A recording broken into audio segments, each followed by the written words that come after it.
चलिए अभी अपन पढ़ेंगे पाचन के बारे में, जिसमें क्या होता है भोजन का अंतर्ग्रहण करना, पोषक पदार्थों का अवशोषण होता है। इसमें क्या होता है एंजाइमों का स्राव और उत्सर्जित पदार्थों को उत्सर्जित अंगों तक पहुंचाना। यानी देखो सबसे पहले पाचन क्या है, यह हमारे शरीर में होने वाली यह प्रक्रिया है जिसके देखो क्या होता है, इसका मुख्य काम होता है भोजन से ऊर्जा का निर्माण करना। क्या होता है भोजन से ऊर्जा का निर्माण करना। अब पाचन क्रिया है, हमारे शरीर में इतने सारे ऑर्गन पाए जाते हैं, अब इसमें से पाचन में होने वाले ऑर्गन देखो पाचन में होता क्या है, ये किस प्रकार होता है वो अपने को पढ़ना है। तो देखो सबसे पहला प्रोसेस होता है भोजन को अंतर्ग्रहण करना। क्या होता है भोजन को अपने शरीर के अंदर प्रवेश करवाना, ठीक है। फिर पोषक पदार्थों का अवशोषण करना, यानी जो पोषक पदार्थ होते हैं भोजन में अलग अलग प्रकार के पोषक पदार्थ होते हैं, जैसे कि प्रोटीन होती है, कार्बोहाइड्रेट होती है, वसा होती है, ठीक है ना। तो उनको हमारे शरीर में किस प्रकार अवशोषण करवाना, ठीक है। इसके बाद हमारे शरीर में होने वाले एंजाइमों का स्रावन होता है और हमारे जो बॉडी के जो पीछे बचे अपशिष्ट पदार्थ है उसको उत्सर्जित अंगों तक पहुंचाने का काम ये होता है।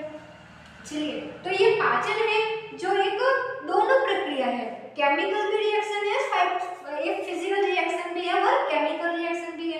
देखो पाचन का जो मुख्य काम होता है वो भोजन से ऊर्जा का निर्माण करना होता है। चलिए तो अब ये पाचन क्रिया होती कैसे है, क्या होता है क्या नहीं होता है पाचन क्रिया में, वो अपन पढ़ेंगे चित्र के सहायता से आगे पढ़ेंगे। अभी अपन पढ़ेंगे पाचन के चरण, यानी पाचन को कितने चरण में बांटा गया है। चलिए तो पाचन की क्रिया मुख्य रूप से दो चरणों में होती है। तो देखो पहला चरण कौन सा है, पहला है आहारना।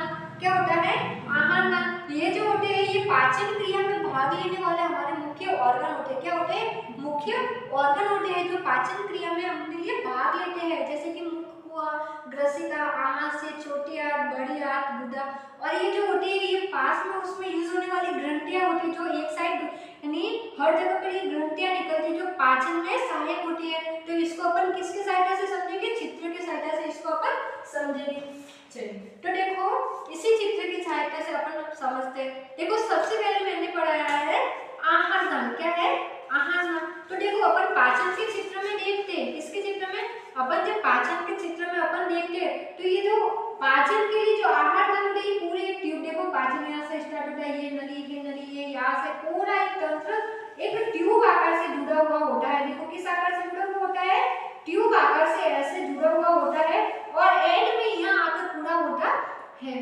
तो देखो अब इसको अपन कैसे बताएं, सबसे पहला है मुख गुहा, क्या है मुख गुहा, दूसरा क्या है ग्रसिका, तीसरा क्या है आमाशय, चौथा क्या है मलाशय और गुदा। चलिए तो इसी प्रकार उसमें ये जो ग्रंथियां है ये देखो जो मैंने यहाँ पे लिखी लार ग्रंथि, फिर जठर ग्रंथि जो इसमें होती है, फिर लीवर, पित्ताशय, फिर अग्नाशय और फिर आंत्र ग्रंथियां, ये अपन इसके बारे में अभी अपन पढ़ेंगे। देखो तो उसके लिए सबसे पहले है क्या पढ़ना है मुख गुहा के बारे में, किसके बारे में पढ़ना है अपने को मुख गुहा के बारे में। तो ये मैंने आप लोगों को बताया कि पाचन की क्रिया मुख्य रूप से दो चरणों में होती है। तो पाचन में भाग लेने वाले ये रहे अंग और ये इसकी ग्रंथियां जो क्या करती है मुख्य रूप से पोषक पदार्थों का श्रावण करते हैं, एंजाइमों का श्रावण करते हैं, जिससे पाचन क्रिया के लिए ये बहुत जरूरी होती है।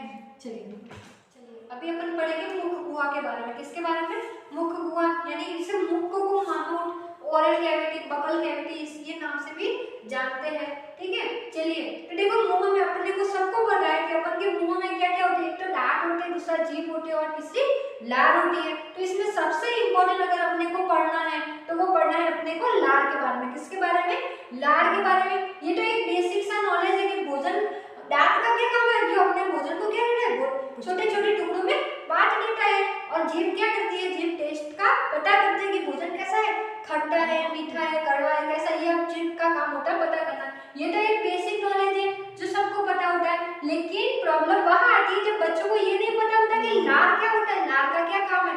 सभी यही मानते हैं कि लार का कोई काम नहीं है, लेकिन लार के बिना भोजन पाचन होना पॉसिबल नहीं है। तो देखो अपन यही समझेंगे कि लार के क्या काम है, लार में कितने ग्रंथि होती है, प्रतिदिन मानव में कितनी लार होती है, प्रतिदिन यानी मानव कितनी लार का निर्माण करता है वगैरह, ठीक है। तो ये सब अपन पढ़ेंगे, लार के द्वारा किसका पाचन होता है तो वो अपन पढ़ेंगे। तो सबसे पहले अपन पढ़ेंगे लार के बारे में, किसके बारे में लार के बारे में।